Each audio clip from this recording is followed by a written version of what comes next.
रजनी को बचपन से ही पेंटिंग का बहुत शौक था। वो हमेशा से ही पेंटर बनना चाहती थी, पर उसके माँ और पिताजी ने उसको कभी भी इस चीज के लिए सपोर्ट नहीं किया और उसकी शादी नीरव से हो गई। नीरव रजनी को बहुत प्यार करता था, पर रजनी हमेशा चुपचाप ही रहती। वो इस शादी से खुश नहीं थी।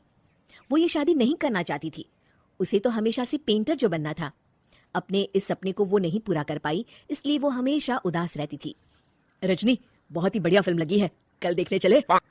नहीं जी, कल मुझे बहुत काम है, मैं नहीं जा पाऊंगी। अच्छा तो कोई बात नहीं, संडे को चलते हैं। देखिए, मुझे फिल्म देखना पसंद नहीं है, आपको जाना है तो चले जाइए। नीरव को मना करके रजनी वहां से चली जाती है और अपने बैग को खोलकर उसमें बंद पड़े ब्रश और कलर्स को देखकर रोने लगती है।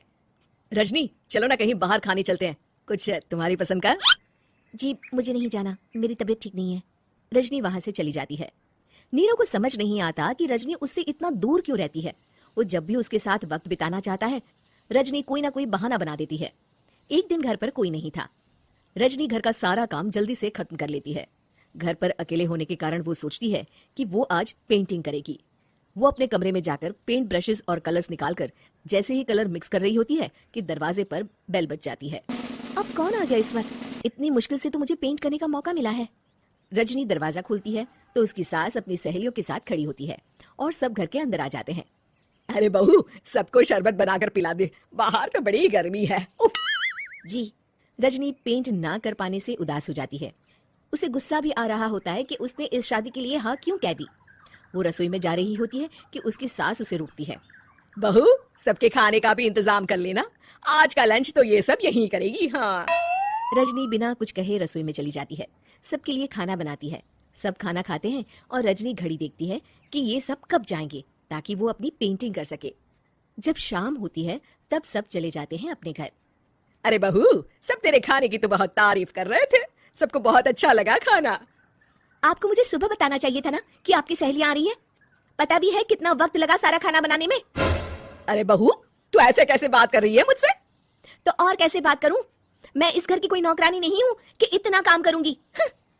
रजनी अपने कमरे में जाकर दरवाजा बंद कर लेती है। शाम को जब नीरव आता है तो उसकी माँ उसे पूरी घटना के बारे में बताती है। क्या रजनी ने आपसे इस तरह बात की माँ?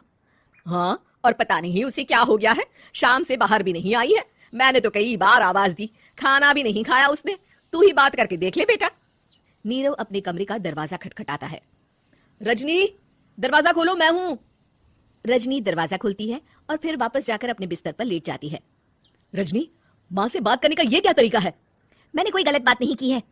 अरे तुम क्यों ऐसे बर्ताव कर रही हो सबके साथ? क्या तुम इस शादी से खुश नहीं हो? रजनी कुछ नहीं बोलती। अरे बताओ मुझे रजनी, क्या ये शादी तुम्हारी मर्जी के खिलाफ हुई है? हाँ, मैं ये शादी कभी नहीं करना चाहती थी। तुमसे क्या, मैं किसी से भी शादी नहीं करना चाहती थी। रजनी रोने लगती है। चुप हो जाओ रजनी, बताओ मुझे, तुम क्यों नहीं करना चाहती थी शादी? रजनी बेड के नीचे से अपने पेंटिंग्स, कलर्स, ब्रश, पेपर्स निकालती है। इतने में उसकी सास भी कमरे में आ जाती है। ये देख रहे हो, ये थे मेरे सपने। मैं पेंटर बनना चाहती थी, पर माँ पापा ने कभी सपोर्ट नहीं किया और मेरी शादी करवा दी। मेरे सारे सपने टूट गए। हर वक्त बस गुस्सा आता रहता है मुझे। मैं जानती हूँ कि आप लोगों की इसमें कोई गलती नहीं है, पर मैं क्या करूँ, मुझे समझ में नहीं आता। रजनी फूट फूट कर रोने लगती है। मुझे माफ कर दीजिए, आप दोनों के साथ मैं बहुत बुरा बर्ताव कर रही हूँ। अरे रजनी बेटा, चुप हो जाओ तुम। नीरव पानी लेकर आता है। ये लो पानी पियो और शांत हो जाओ। रजनी पानी पीती है और उसकी सास पेंटिंग्स देख रही होती है। अरे नीरव, हमें तो पता ही नहीं था कि हमारी बहू कलाकार है। अरे कितनी अच्छी पेंटिंग्स बनाई है, देखो तो। ये वाली तो मैं अपने कमरे में ले जाऊंगी। आपको ये पेंटिंग्स अच्छी लगी? अच्छी नहीं, बहुत अच्छी लगी। और तुमने हमें बताया क्यों नहीं? तुम जब चाहे पेंटिंग कर सकती हो रजनी। हम तुम्हारे सपनों को पूरा करने में तुम्हारा पूरा साथ देंगे। हाँ बेटा, हम कला की कद्र करते हैं। हम कलाकार तो नहीं, पर मुझे गर्व है कि मेरी बहू एक कलाकार है। रजनी, नीरव और सास तीनों हंस